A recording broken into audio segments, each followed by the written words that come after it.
My name is Liliane Held-Khawam, and I have a blog with the same name, with .com at the end. So I am economist for companies, not for political economics, but for companies. And I has been working for a long time for companies reorganization, but I was working on the human side. So the development of companies, yes, but thanks to the development of people development. So it was my specialty, my expertise. And so I worked a lot on business processes also.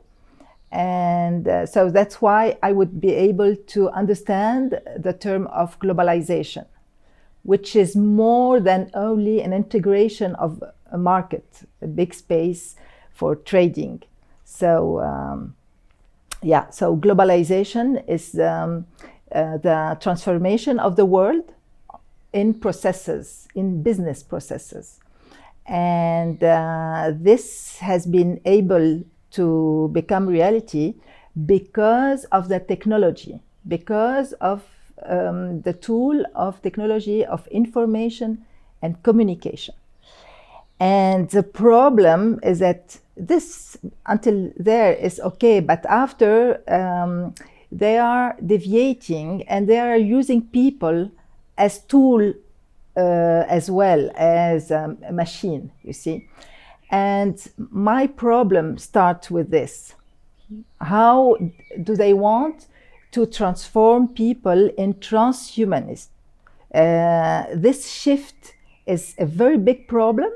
It means genocide of humanity, and nobody is stopping them. And for 12 months now, we have seen a real, from my point of view, a kind of genocide or on elder people. And this is really a big problem, and somebody has to take in account this issue. How would you define globalization? If you want, it's something very complex, globalization. That's why people don't understand what is going on. An example of a set which is globalized, it's the human body, you see. Everything is at its own place and they are interacting together between them. And the whole thing has an upper reality. So the organ has a function, the cell has, each cell will have another function, and after you have the head, which is very important. And when you think about the human body, you are going to think about artificial intelligence. So it's the pattern, if you want, of globalization. So you have people who are around the world, you have business processes who are around the world, but each element has the exact place the people who manage the project, they gave them. And like this, you can have an identity for the global new world. Yeah. And the humans in this kind of situation, you have a revolution also inside the society, inside the families, and inside the individuals. So this is also very important, and we see it now with the crisis of COVID, you see. So they tell you have to keep distances, social distances. It's because for your good, and you have to wear masks and all these things. Okay, fine, I don't discuss the virus. I am just only analyzes from the globalization point of view. When you wear a mask, you are cutting your communication, your immediate, your physical, your real communication, and after you are virtualizing the communication. And this is very well, it plays very well with globalization, which is based on virtuality. Yeah, and after what we say, so we have people who are separated, families are splitted, grandparents are on a side, children are somewhere else, and we feel that maybe they are dangerous for me, so I have to keep away from them. So even if the authority will allow me to go with them, I'm going to say, yes, I have to take care for them, for me, etc. So this is for COVID. But for globalization, we need to split people. We can't have globalization with family, with couples, with society, with the same culture. We have to get rid of the old system, get rid of the old identities, old values, and to bring something new, which is more based on competencies. Why? Because we are in a globalized world, which has been globalized by companies, for companies. So what is very important from the point of view of these people is that the person brings his competencies, physical competencies, soft skills, technical competencies, you see, and we are going to give them to enhance the body with technology and all these things, to let them be able to work more, better, faster, etc., etc. We know all the music. Huh? So this is the main issue for me. It's not that the countries are collapsing, because globalization is the emerging corporates, big corporates, the end of the small players on the markets, small and mediums. And after, at the same time, we have another movement where you have your states, nations, which are going to collapse. Why? The corporate get the money and the nations get the credits, the debts, you see. So these two movements, you think that we are in a crisis, but it's normal, because when you see the speeches of President Roosevelt or President Truman with the New Deal or the Fair Deal, in the Fair Deal you have the number 4 of the Fair Deal. It is written that we want to go through the world with business people to give them with technology. We want to share our technology with all people of the earth. It was said in the 40s. So today we have the fruits of this. We have the results. We are assisting to the results. And I was very impressed to discover that how this project, which it was only a vision for me, now today we are living in. Yeah. So everyone has to. Yeah. Could you describe us your books here? My book. Yeah, yes, this is my book. All this is written inside. And here you have the first one. Can you maybe describe it in a few sentences? Yeah, this one is the financial aspect of this, and monetary. Monetary is the currencies and the central bankers, and the financial is more the fund, the investment funds, asset managers, and all these people. And this is central. The financial aspect and all the flows which go with them, it is already central in the new world, and it will stay central, because even if they tell you, yes, we have now to take care of the poor and it's not equal, blah blah blah, the same people who had set up the new order are detaining the capitals, all the liquidities that the central bankers gave them. We have to know very well that without the central bankers, all this globalization would have never occurred. Why? Because if we take our disbalance, the emerging of corporates and the collapsing of states, the one who knew very well how to do it, it's central bankers, the major ones, and the big banks who are called also primary dealers. Why primary dealers? Because they have the privilege to create money. So for people that don't know, maybe could you explain how money is created? The big scandal of the whole thing, of all this, and above all what is happening today, is the private creation of money and currencies. We have two levels. We have the local level. We have the bank. You go to the bank. You need some money to buy your house, and they are going to credit your account for this amount you ask for. But you have to bring with you the title of property, and you give them this title. So in fact, you are living in the house of your banker. Even if it's 10% of debt, you are living in the house of your banker. As long as you didn't give back your principal, it's not your house because the title is his. But he didn't have the money when you started the transaction. Because you brought your house, he was able to credit your account. So he has a double privilege.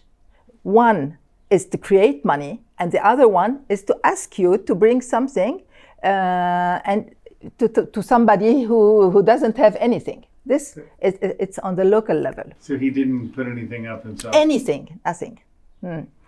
And after... And why is that a problem? This is a problem because when they create money, first of all, they don't have... It's a royal privilege. Normally, it's a privilege which belongs to people. It's public. It's a public privilege. In democracy, it must belong to people.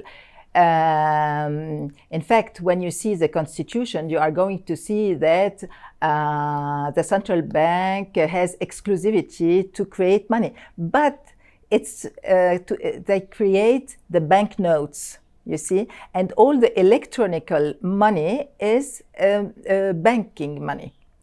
So it's private, it's a privilege.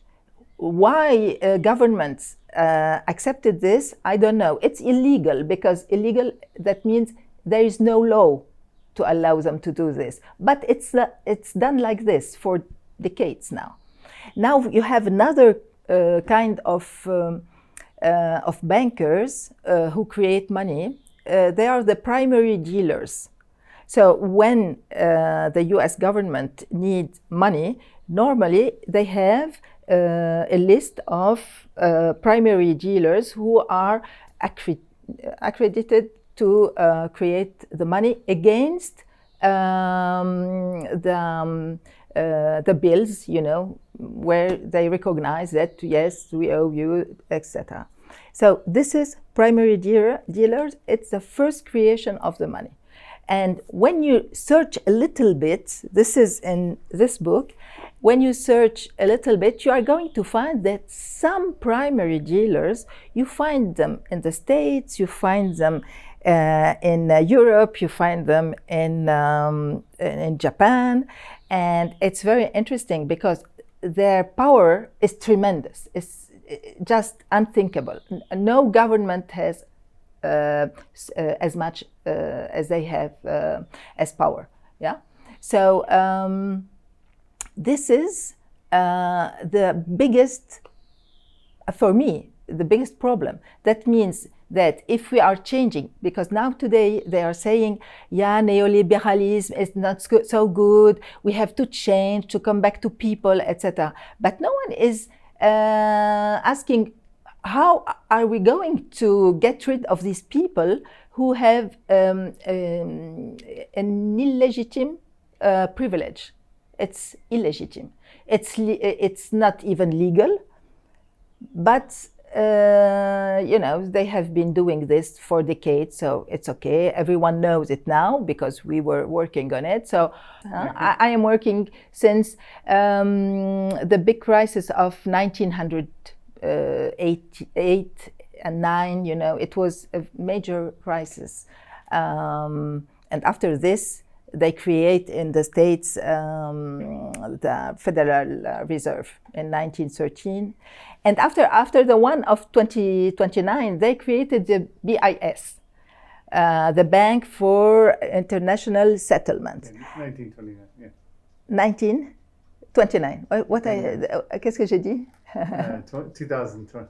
Sorry. Yeah. So 1929, yeah. BIS, it's the Bank for International Settlement, and they are a little bit the monitor. They monitor central bankers all over the world. For me, I think that globalism is a kind of tour de Babel, because with globalism you are building a whole world, one world, absolutely integrated with the machines, with the resources, with the humans, and it becomes a unique system. It's globalism is a system all over the world, and it's very integrated. And they want they have one vision, one world government, and one language, which is English, and etc. So I think that they want to go on. They are inspired by the Tour de Babel, because in Tour de Babel they were working to build one entity for the whole population. So, and there is something more in Tour de Babel, because they want to defy God. They want to say, we want to be known also like God. And you see the rivalry between them and God.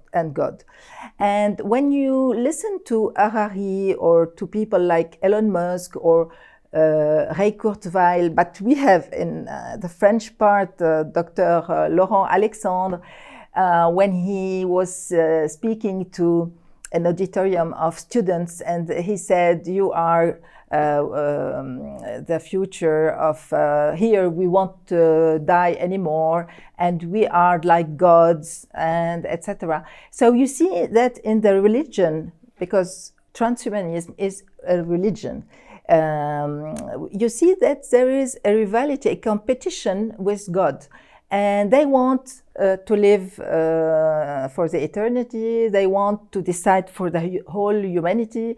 They want to get rid of the ancient humanity and to build a new humanity as their spirit show them.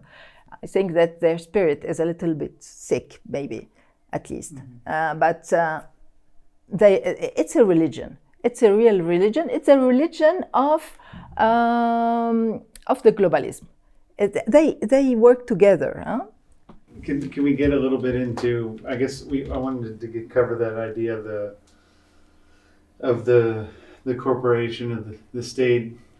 Basically, we're living in a global system already, but we're thinking, we are already. So we're already in the global government, basically. Yes. But they're pushing a hyper regionalism to confuse that point. It's not to confuse. It's in the project. So to understand the shift from a public nation, public state to a corporatized state, we have to go back to Bretton Woods agreements. In Bretton Woods, everyone knows about the dollar, which became the world currency, but we don't know enough about the place of the United Nations and IMF and World Bank, etc., and also what became after the commercial world. How do we say? Trade organization.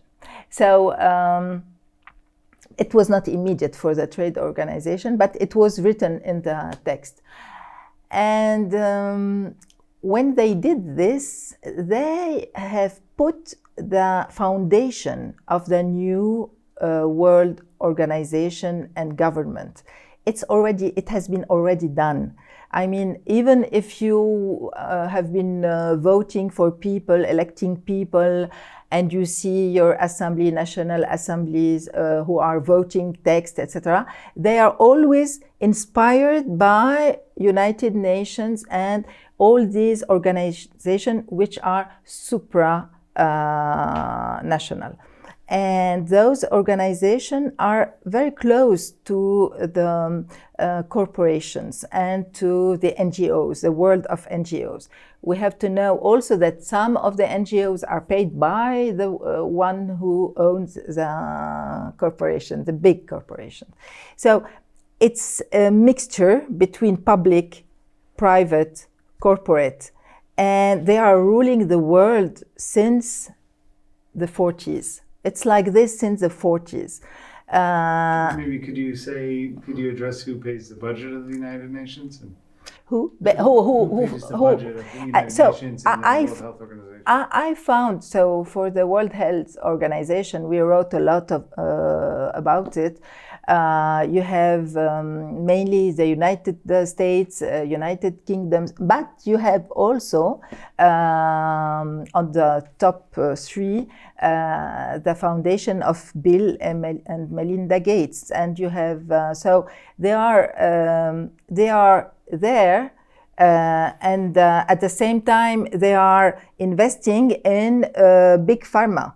So there are a very high level of conflict of interest between those two situations. Even in Switzerland, they are financing, not too much, but they finance a little bit Swissmedic, which is the authority for the medication. For the market of medication. So I found also that you have a bunch of sponsors to the United Nations. Everything is sponsored actually, because anyway, states don't have any more money to pay all these people. So they are paid by corporates. They are paid by a company like Chevron, which is a big oil company.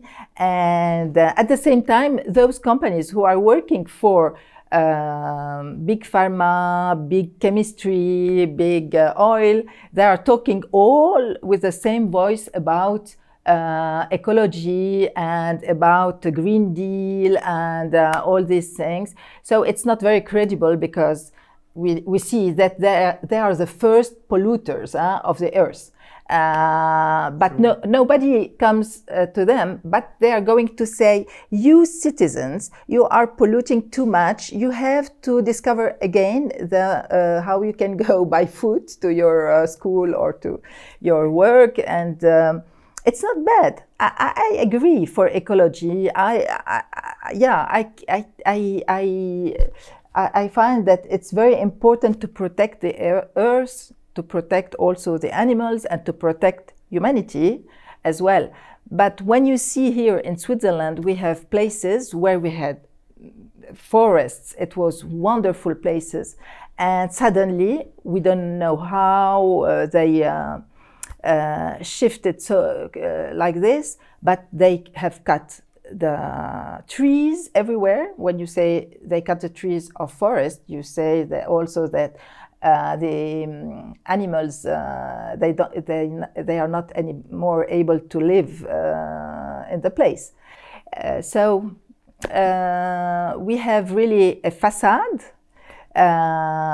what we say and what is reality, and this dichotomy is becoming too high. It's a very high.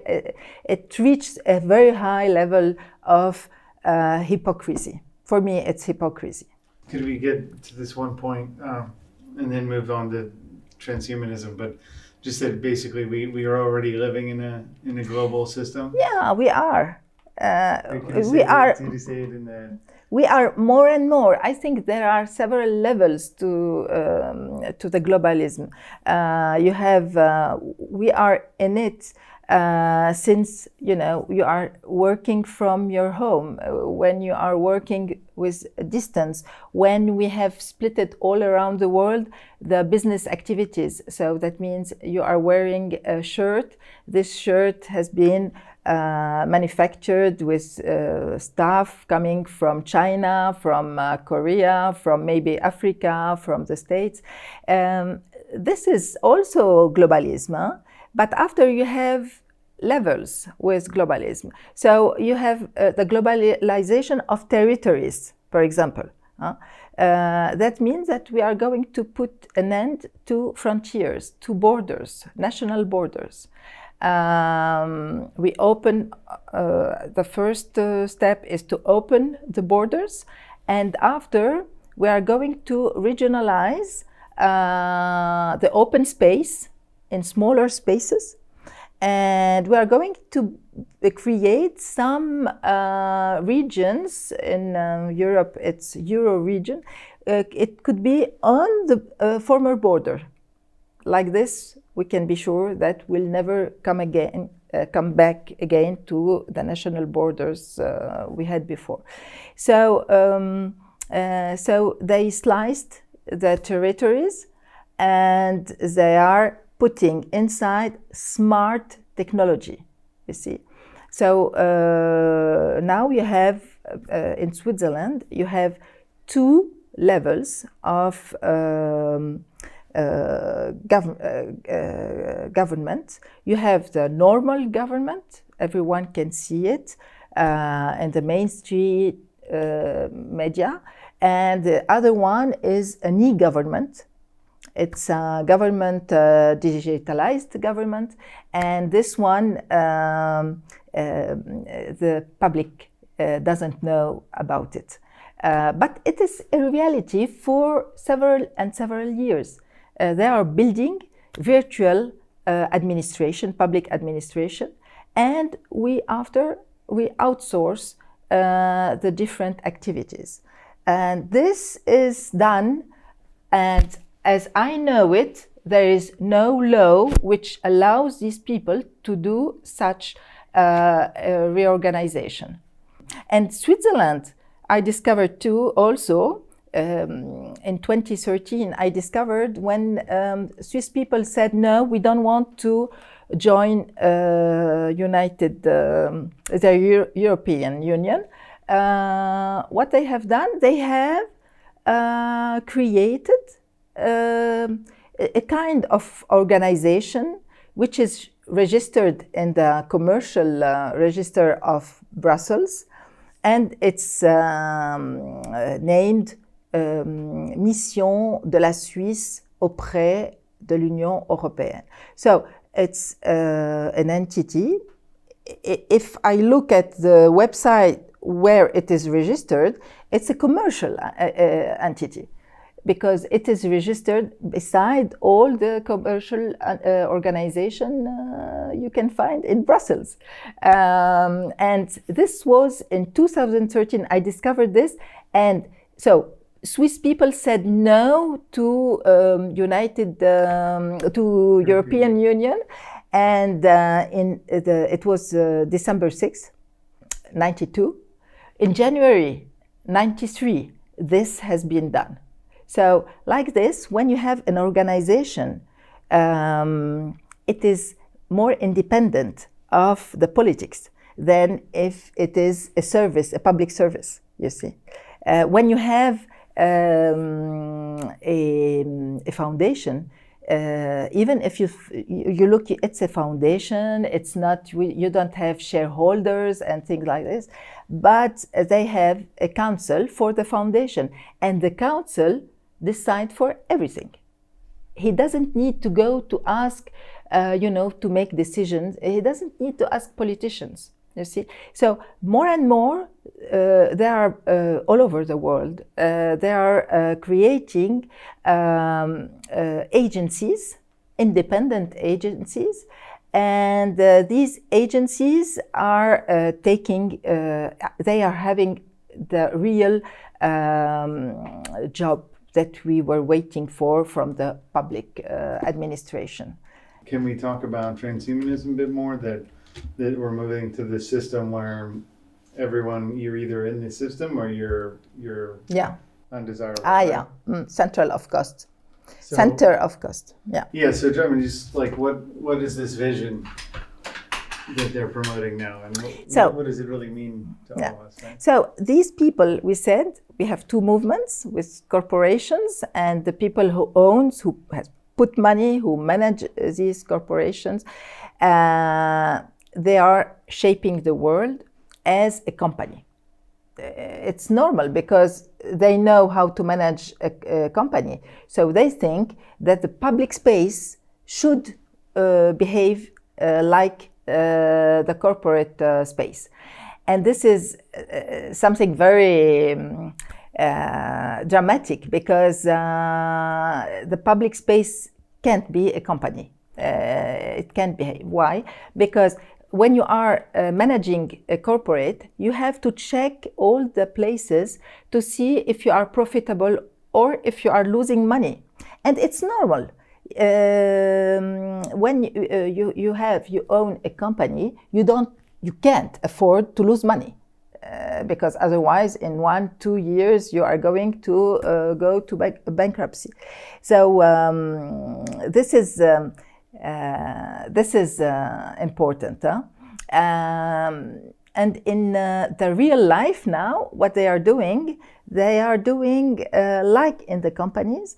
They want to know what are your competencies, what are you able to give to the community, and if you are a center of costs or if you are profitable, you see. So if you are retired, poor, sick, and you find yourself in those residences, where we had contamination by COVID, they didn't treat them. It's not a secret. I don't know if in the States it worked the same way, but they didn't. Here we know they haven't been treated. So they have been waiting. They don't leave them suffer. They don't suffer when the situation becomes critical. They give them. In France, it was Rivotril, the name of the medicine, and like this, they don't suffer. But after they die, so now we have a lot of space and places which are available in those structures because a lot of people died. Those people didn't have any place in the New World Organization. Why? They can't produce. They can't. They cost money because they are not healthy, etc. So what is transhumanism? What do you say? So transhumanism, it's a matter. We said that you have people who are becoming very, very rich, and they think that they are the gods, with a small j. So they think they are gods. And if they are gods, they are going to enhance people. And they want to enhance you, really. But it's not for, they are not asking you if you agree or not. This is a problem. They want to enhance you. They want you to be much more clever or cleverer. They want you to develop your muscles, to be able to work much more, to work also the weekends, to have super clever children. We are going to choose them when they are before their conception. We want them with IQ at 180, but we don't ask for their human side. It's not on the program, the human side. Yeah. What is on the program? It's your productivity. We want you to produce more, better, faster. Ray Kurzweil said that, who is responsible of innovation for Google, he said that by 2030, people will have, they don't ask you, I said, they just emit a statement like this. People will have nanobots in their head. So there is no more any government to ask them, how come a person can speak like this? Because if it's right and if they are able to do it without your consent, it is a big problem. I mean, I don't have the words to qualify this kind of situation.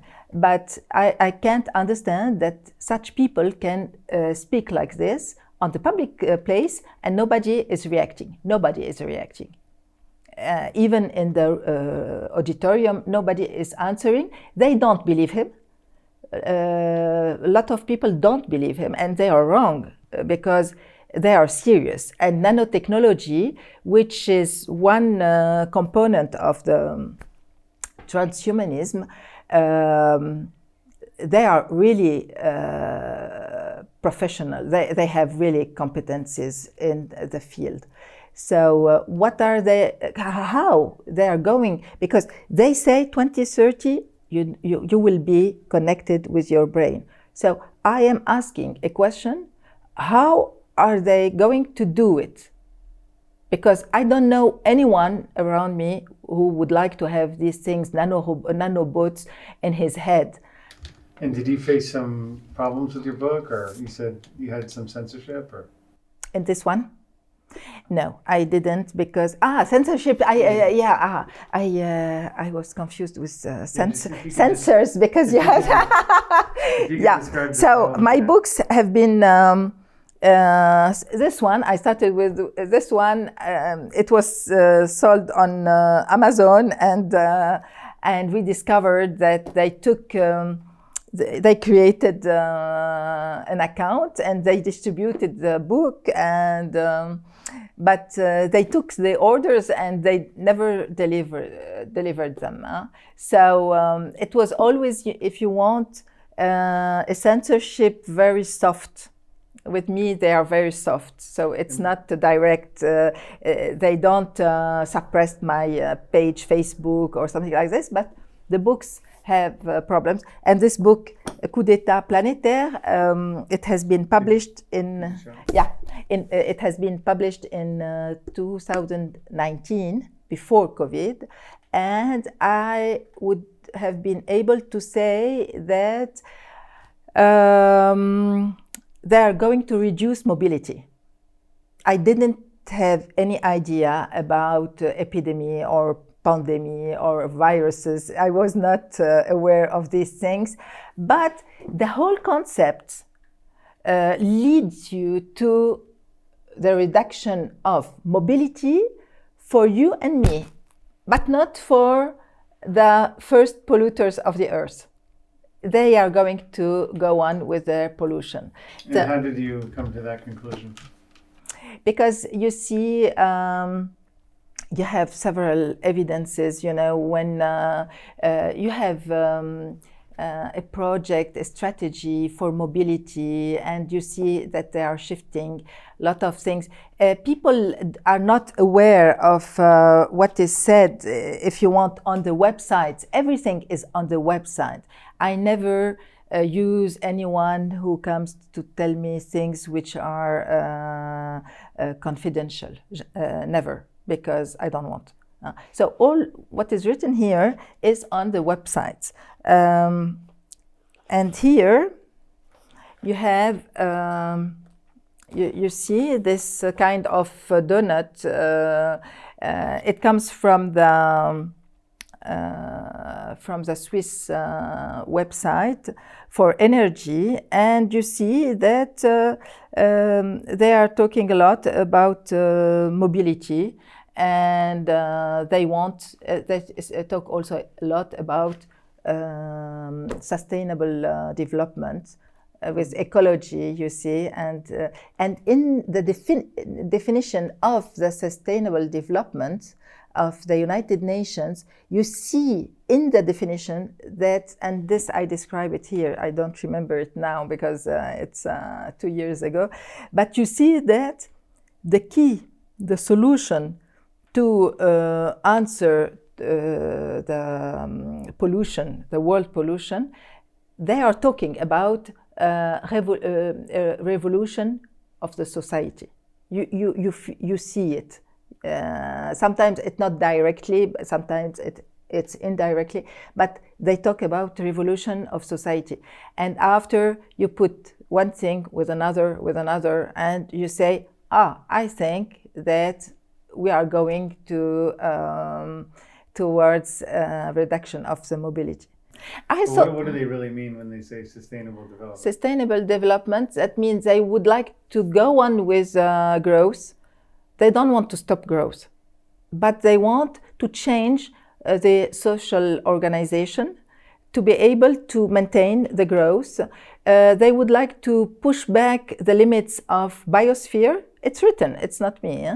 Biosphere, thanks to technology. So they are working on such things. And the first person who is working on it is Bill Gates, who is financing this. And when we talk about geoengineering for the biosphere, people think, it's a conspiracy theory, etc. But you should go to the website of Harvard University, and you are going to find a big place which is reserved to geoengineering. And it's a reality. And if you are not able to go to this, maybe you can open your eyes and you can see things not so normal, which happens in the sky. Okay. Anyway, excuse me, Chinese people said that they want to control the weather. It's said, but they say that they are the Chinese, not the European, not the American, not, it's China. So China can do a lot of things. China is very important because it's a laboratory of the life which will come here with the social credit and all these things.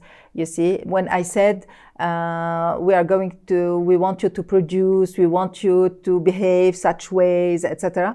The Chinese are already doing it, and they are evaluating it with the social credit, and you receive points, or we are taking points. And if you are a very bad guy, they are going to put you aside because you are not normal. And this word normal becomes very accurate in the globalism, because in our world, for development, we used to say, you just have to be like you feel you want to be. And your creativity will do the rest, and you will be unique, and your unicity is very important. In a normalized, hyper-normalized world, if you are out of the Gauss curve, you are a problem for the society. They don't want you. They want you to obey and to answer to procedures. And the procedures are the level, the low level, the level of the information feedback, of the business processes. So they want to have the same procedures if you are in Switzerland, in France, in Italy, Germany, China. Why? Because the money is the same all over the world. The hand who hold the money is the same all over the world. So they want you to be the same guy if you are in Switzerland, or they don't need anymore your unicity. Okay. And is there anything? Just one more thing. When you are in such world where everyone has its own place with his own objectives, goals, etc., freedom is impossible. Because we can't monitor you anymore if you have freedom. We are waiting for you to be at that point, not somewhere else. If you are somewhere else, you are disturbing the whole processes, you see. And if you have millions people who are doing what they want, it will destroy the whole processes. So you see now, it's very impressive to see how people are kept at home and they accept, and they are working from their home and they accept, and I think that it is a major step for putting aside freedom. In my book on coup d'etat, I was waiting for the coming out of the governments, that they are going to say, now you stay at home, you are linked to such place with smart cities or smart region, and you don't move from your place, etc. But I was thinking, how is it possible to assign people, to such a situation, especially when you have billion people and you have people like in Lebanon, they are not very disciplined, so you can't just tell them go home, they are going to I don't know, their reaction will be terrible. So, but if you have a virus, it is easier because people are not sure that maybe there is some danger, they don't see it. And even doctors are scared. So everyone is obeying. And I think it was a great opportunity, as Klaus Schwab said, it's a great opportunity to leave the former world and to make so no coming out. We still don't talk about the project because we can't say that it's something, the new world came from a day to another. It's impossible. It's a very precise project. I worked with a lot of people on big projects. It's the more complex project I saw. And what is very interesting is that people had a lot of problems to go through the management of their project. With this project, which is huge and it concerns the whole world, it is successful. It is really successful. I can say, really, I am very astonished. It's very well done. Yeah, but after what we want to do with such information, this doesn't belong to me to answer it, because I don't have to answer anyway, because the answer must belong to people, where they are, where they live, with their own culture, with their own beliefs. I have my beliefs, other people have their own beliefs, and if we have to defend something altogether, it's freedom, because freedom is not so obvious to obtain.